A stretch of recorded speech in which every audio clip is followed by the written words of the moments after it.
So, good morning to Jennifer, especially to you, ma'am. Good morning. So, let's proceed. The new topic is all about chapter 11, career and professional development. So, in this chapter is focuses on preparing individuals for career in physical education, exercise, science, and sport. It highlights how to choose a career path. So, ito yung paano natin pipiliin yung career natin in the correct pathway. So, develop professionally and meet the expectation of being competent and ethical professional in the field. So dito natin malalaman or dito natin makukuha kung sakto or correct na ba yung kinukuha natin na course, kung ito na ba yung way or pathway ng future natin, ganyan. So first is career in the field. So career in the field, so parang sa field ka, doon ka na sa labas kung saan ka na or GT, ganyan, example. So this chapter explained that career in the physical education, exercise, science, and sports are diverse and expanding opportunities exist in. So first, teaching of schools or non-schools like that. So and fitness, health industries, sport management and recreations, clinical and rehabilitation settings. And also, this career required proper education, training, and continuous development. So, dito, malalaman din natin dito kung pag-develop ng skills natin, pag-teach ng skills natin, pag-share ng mga skills natin sa ibang tao, sa ibang lugar, ganyan. So, number 2. So, dito, number 2 is pagpili, no?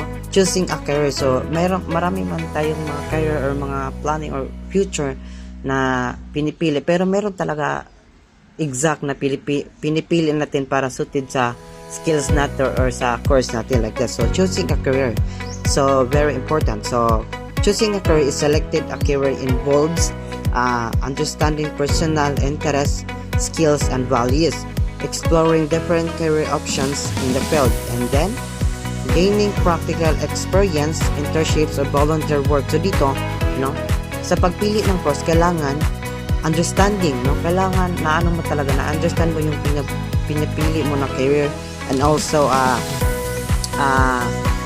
for more idea, for more practical ideas, so you need to have experience or have to attend seminars like that for more knowledge about your career for your na-choose mo, like that. So students are encouraged to make informed decision by researching job requirements and future opportunities. So dito sa career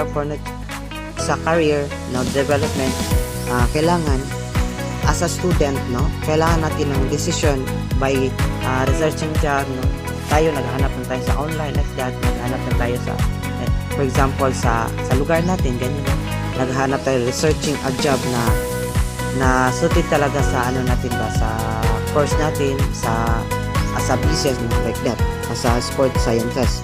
So number 3 is maximizing professional preparation. So dito, to succeed, individual must be first is a complete relevant academic programs, then develop practical skills through field experience. So dito kailangan meron talaga tayo ng experience.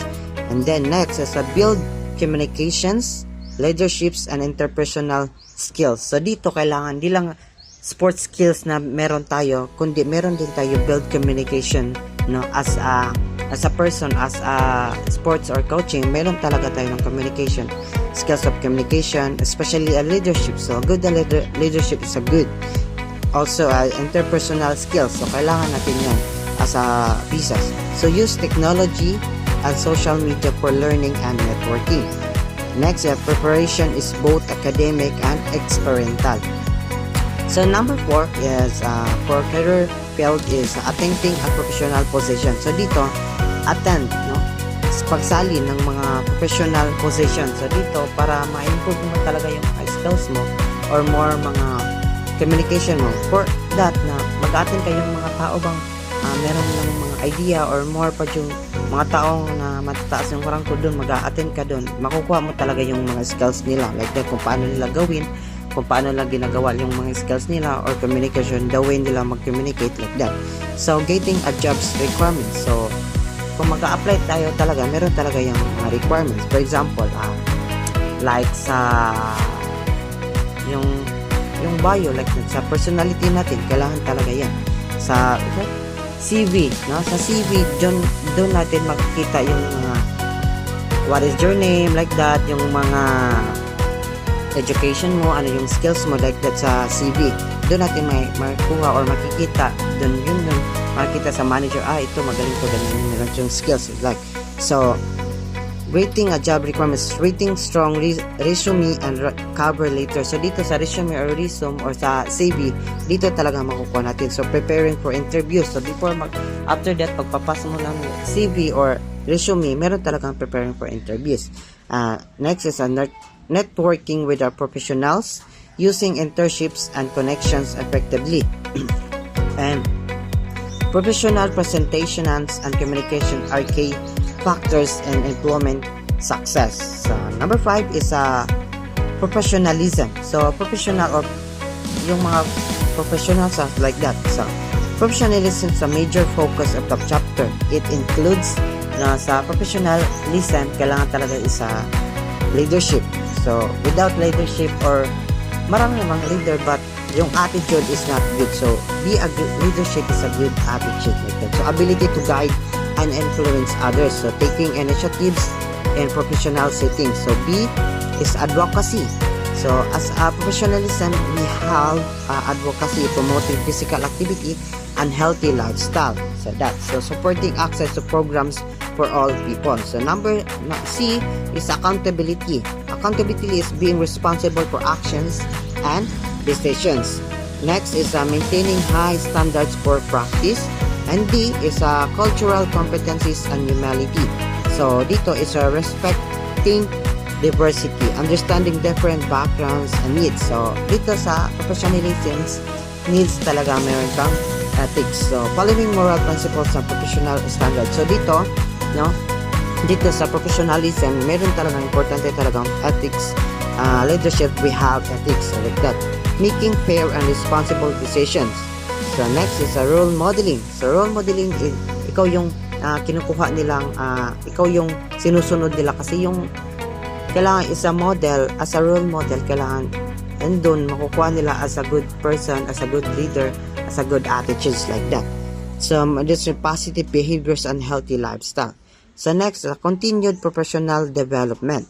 So, professional must keep learning through workshops and certification. So, sa professionalism, meron talaga yung certification and workshop, conference and training programs, staying update with the research and trends, lifelong learning is essentials in these fields. So, next, professional organizations. So, this chapter emphasizes the importance of joining professional organizations because they provide network opportunities, offer certification and resource, support career growth and development. Being part of these organizations is enhanced credibility and professional identity. So dito, as a business student in the future, tapos sa pag-aaral, sa career natin, as mag-apply tayo ng job like that, as a professional, kailangan talaga is being part of organization. And he needs to enhance credibility and professional identity. So, in the conclusion, in this chapter is highlights that success in a physical education, exercise science, and sports career requires is a careful career planning. So, kailangan careful talaga tayo sa pagpili.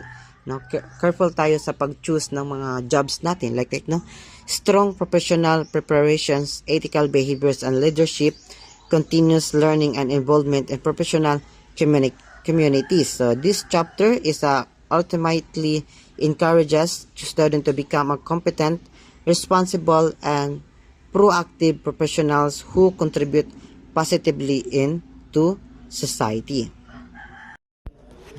So good day everyone. In this chapter we will explore careers in teaching and coaching, particularly within physical education, exercise science, and sports. So these careers are important because they help shape individuals not only physically but also mentally and socially. Teachers and coaches play a major role in developing discipline, teamwork, and healthy lifestyles. In this discussion, we will look at the roles and responsibilities of teaching and coaches, the benefits and challenges they face, and the qualifications needed to succeed in these professions. By the end, you will understand why these careers are both rewarding and demanding. The teaching profession. Teaching is one of the most important professions in physical education because it directly influences students' development. Many people choose teaching because they want to make a positive difference in students' lives. Teachers guide students not only in physical skills but also in values such as teamwork, respect, and discipline. They also enjoy working with young people and helping them grow. There are many rewards in teaching. Teachers experience fulfillment when they see their students improve, succeed, and adopt healthy lifestyles. It also provides meaningful work and opportunities to inspire others. However, teaching also comes with challenges. So, teachers must manage different student needs, deal with limited facilities or equipment, and handle heavy workloads. Despite these challenges, teaching remains a highly impactful and respected profession. Next, competencies for teachers. To become an effective teacher, several competencies are required. First, strong communication skills are essential because teachers must clearly explain lessons and instructions. Second, they must have deep knowledge of the subject to teach accurately and confidently. Classroom management skills are also important to maintain discipline and ensure a productive learning environment. Teachers must also be able to motivate and engage students, especially those who may not be interested in physical activity. Another key competency is adaptability. Teachers must handle diverse learners with different abilities, backgrounds, and needs. Creating an inclusive environment ensures that every student feels valued and participate fully. So, in modern physical education, programs focus on promoting lifelong fitness, improving physical literacy, and encouraging participation not just in school but also in the community. Next is the teaching responsibilities and careers. So, teachers have several important responsibilities. They plan and deliver lessons that are appropriate for students' skill levels. They also assess student performance to track progress and improvement. Safety is another major responsibility, especially in physical activities to prevent injuries. Teachers also encourage participation and inclusion, making sure that every student is involved regardlessly of ability. In terms of career opportunities, teachers can work in schools such as elementary, middle, and high schools, where they focus on skill development and fitness. They can also work in non-school settings like community programs, fitness centers, and youth organizations. This shows that teaching is a flexible career with many opportunities. Next is the teaching certification and coaching careers. To become a teacher, individuals must complete a degree in physical education or related field. They also need to pass certification or licensure requirements to ensure they meet professional standards. Certification is important because it guarantees that teachers are qualified and capable of providing quality education. On the other hand, Coaching is another major career path. Coaches are passionate about sports and aim to develop athletes' skills and performance. The rewards of coaching include seeing athletes improve, building teamwork, and developing discipline. However, coaching also has challenges such as time demands, pressure to win, and managing athletes' behavior and expectations. So next is the burnout and increasing professional marketability. Burnout is a common issue in both teaching and coaching. It is usually caused by stress, heavy workload, high expectations, and time pressure. If not managed properly, burnout can affect performance and well-being. That is why maintaining balance and managing stress is very important for long-term success in these careers. To improve professional marketability, individuals should gain experience through internships or volunteering. Building strong communication skills is also important.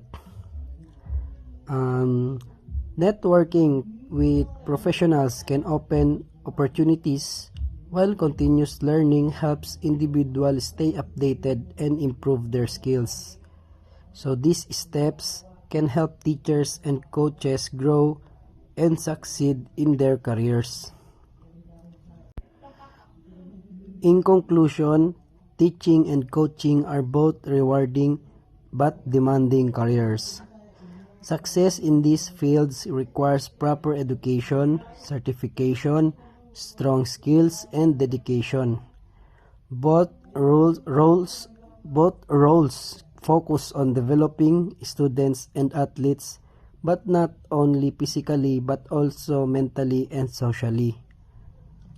Continuous learning and professional growth are essential to stay effective in these careers.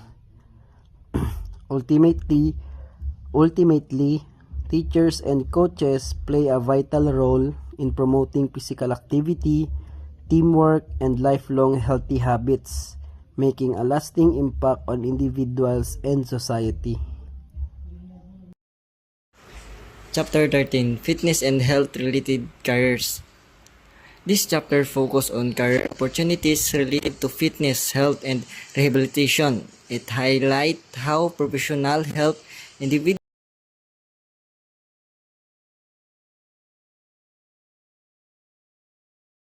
fitness and exercise related careers include roles and workset, wellness program, communities, fitness center, and commercial gym. Common profession: person trainer, health and wellness coaches, strength and coordination specialists. These professional disease exercise from monitor progress and motivate client. Worksite wellness program offered by companies to improve employee health. Service include fitness programs, stress management, nutrition counseling, increase productivity, and reduce health costs. Health-related careers focus on medical and therapeutic support. Example, athletic training, physical therapy, chiropractic care, kinesiotherapy. These careers involve injury prevention, treatment, and rehabilitation. Therapy-based careers use movement and activity for recovery and well-being. Dance movement therapy and recreational therapy. Career preparation require strong educational background, certification, etc. Fitness therapy license, practical exercise, experience, internship. Professional marketability. Important skill: communication, leadership, technical knowledge, networking, and continuous learning are essential. Summary.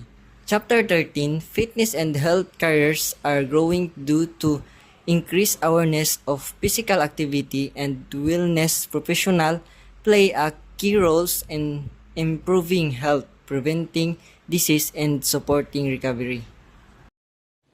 Next is the chapter 14, Sport Careers. Introduction. This chapter discusses career paths related to sport management, media, performance, and business. It emphasizes the wide range of opportunity beyond playing sport. The first one is the sport management career. Focus on organization and managing sport program and organization career include athletic administration, sport facility management, corporate recitation, professional handle planning, operation, and leadership roles. Dito naman sa sport management career, ito yung mga trabaho na sa pag-organize at pag-manage ng sport programs. For example, athletic director sa school na nagplaplano ng sport fest o manager ng isang gym sport facility. Next is career in sport organization. Opportunity in professional teams, collegiate athletics, recreational programs. Role include event coordination, marketing, and operation. Dito naman sa career in sport organization, trabaho sa loob mismo ng sport team at programs. For example, marketing staff ng NBA team na nag-handle ng mga ticket sale at event. Next is the sport analytics. Uses data to improve performance and decision making. Growing field in modern sport.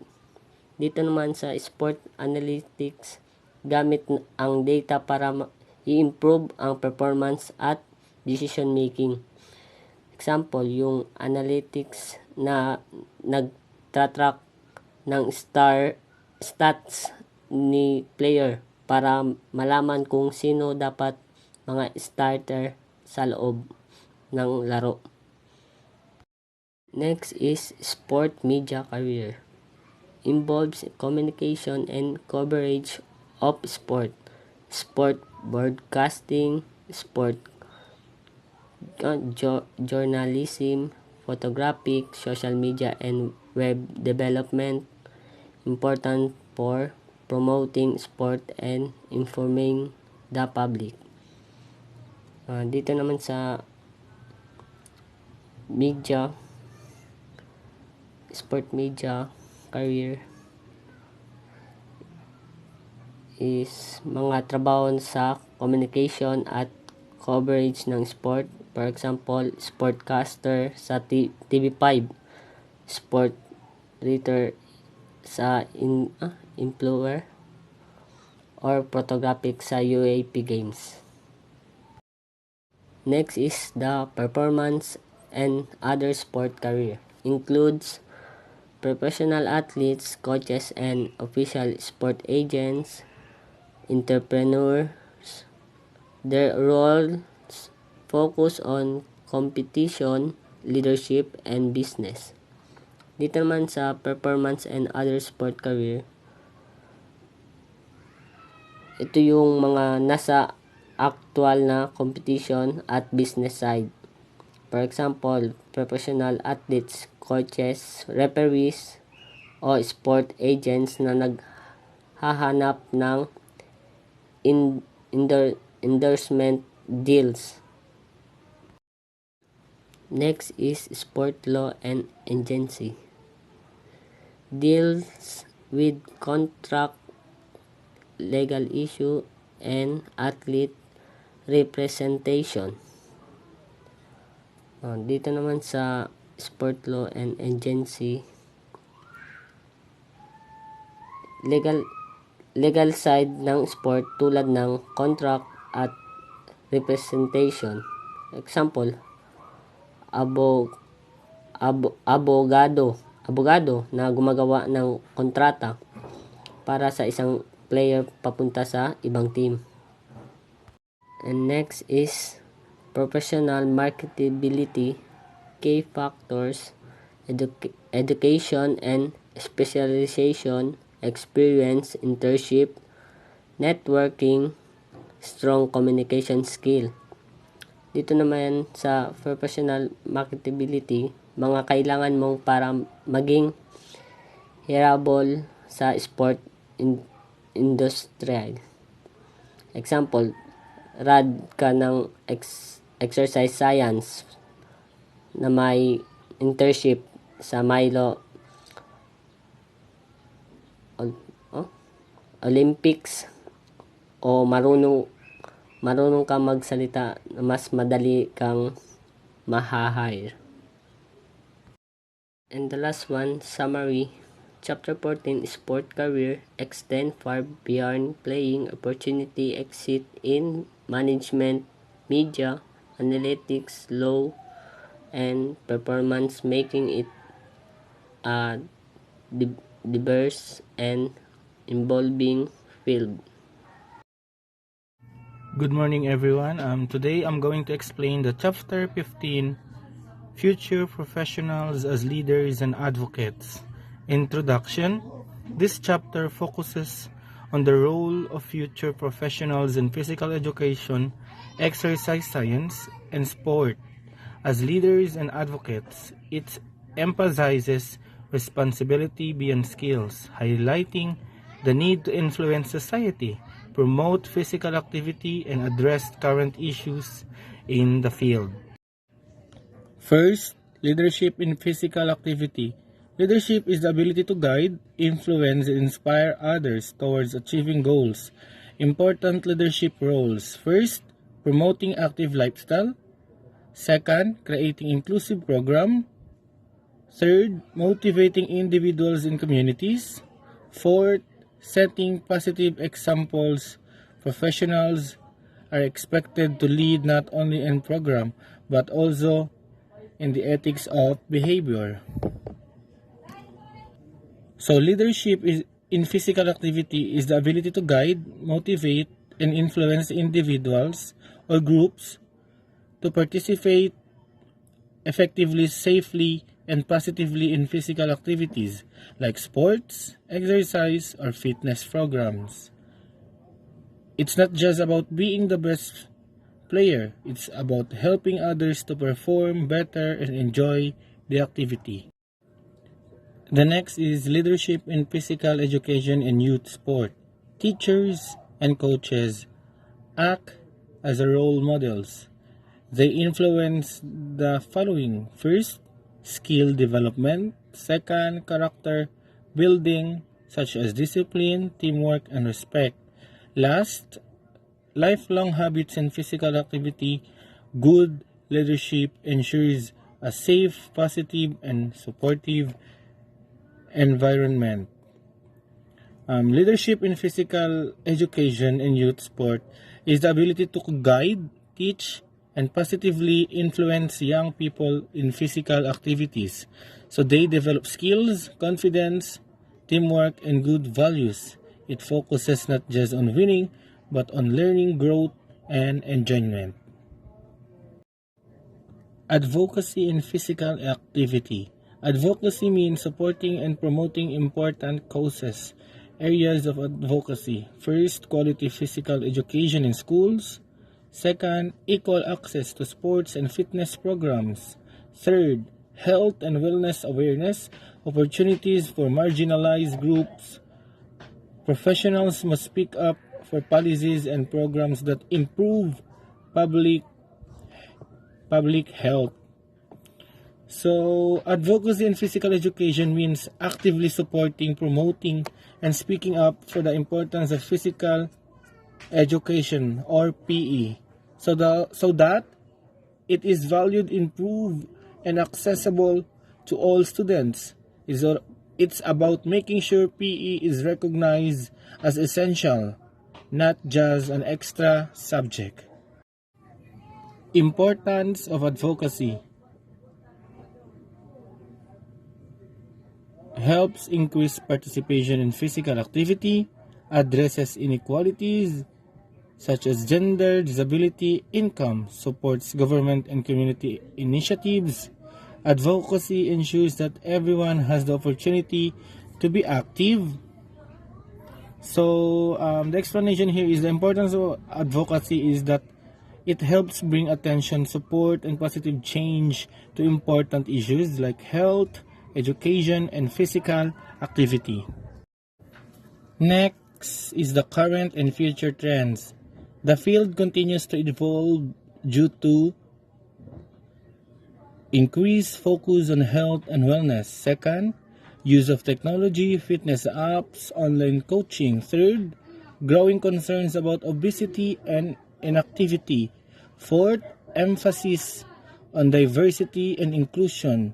Fifth, expansion of careers in fitness and sport industries. Professionals must stay updated and adapt to these changes. For current and future trends, it's all about current and future trends in physical education and youth sport. Refer to the changes and developments happening now and what is expected to happen in the coming years, and how PE and sports are taught and practiced and experienced. The last is responsibilities of future professionals. First, continue learning and improving skills. Second, follow ethical standards. Third, promote inclusivity and diversity. Fourth, collaborate with other professionals such as health, education, and community. Last, serve as role models in society. Responsibilities of future professionals is that the responsibilities of future professionals go beyond just doing a job well.